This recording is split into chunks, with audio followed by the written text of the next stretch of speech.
په ختیځ زون کې د رسنیزو چارو پیاوړتیا په موخه د ولایتي ادارو ویاندویانو او رسنوالو دوه ورځنۍ غونډه وشوه.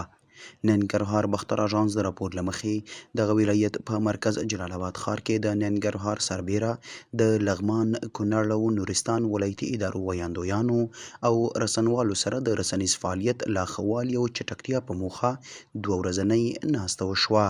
عموما د دغسې غونډو اساسي هدف دا دی چې د رسنیو او د امارتي ویاندویانو او د مسؤلینو ترمنځ همغږي زیاته شي، د معلوماتو شریکول اسانه شي او د ژورنالیزم د اصولو سره چوکاټ سره د خلکو بلدتیا زیاته شي. په دغه ناسته کې ګډونوالو ته د اسلامي امارت نشراتي پالیسي څرګنده شوه او د رسنیو استازو، خبریالانو او د ولایتي ادارو ویاندویانو پکې خپل وړاندیزونه، پوښتنې او غوښتنې له کابل څخه راغلي پلاوي سره شریکې کړې. کله موږ سره مخامخ کېناستلو، یو بل سره مو خبرې وکړې، د هغوی هم خبرې مو واورېدلې، خپلې خبرې مو وړاندې کړې. نو اوس هغه کوم مشکلات چې کوم وو د خبر د لاسرسي په اړه نو هغه ختم شول، پای ته ورسېدل انشاءالله. د اطلاعات او کلتور وزارت د خپرونو چارو معینیت کفیل مولوي ضیاء الحق حقمل بیا ګډونوالو ته د همکارۍ ډاډ ورکړ او دوی ته یې د چارو لا ښه والي لپاره لازمې سپارښتنې وکړې.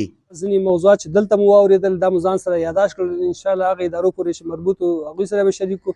د رسنیو د اقتصادي ستونزو د حل لپاره بېلابېل نقاط او اپشنونه انشاءالله لرو چې آینده کې کار پرې کوو تر څو دغه ستونزې راکمې شي او زموږ ستاسې رسنۍ له بحران سره نه شي مخ. رسنوالو دغه ناسته د رسنیزو فعالیتونو لا ښه والي او چټکتیا لپاره مهم ګام وباله او هوډ یې څرګند کړ چې د دقیق او مسؤلانه اطلاع رسونې لپاره به خپلې هڅې لا چټکې کړي. په دغه برخه کې یو ښه همغږي رامنځته کیږي، رسنیو ته پر وخت اطلاعات رسیږي.